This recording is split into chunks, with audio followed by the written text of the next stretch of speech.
হযরত মুসা পয়গম্বর অনেক লম্বা কাহিনী সূরাতুল কাহফের মধ্যে আসে। এক মাহফিলে বয়ান করতেছিলেন, বিশাল মাহফিল, এত সুন্দর বয়ান করেছে। একজন শ্রোতা উঠে বলেন, ও পয়গম্বর, এই জামানার সবচাইতে বড় আলেমকে, বড় মুফাসসিরকে, বড় বক্তাকে?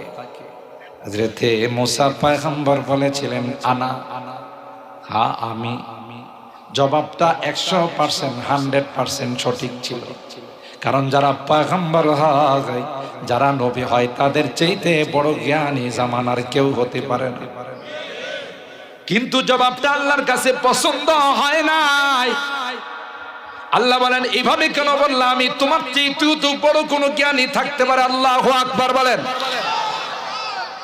ও ফাওকা কুল্লি যিল মিন আলিম, তোমার উপরে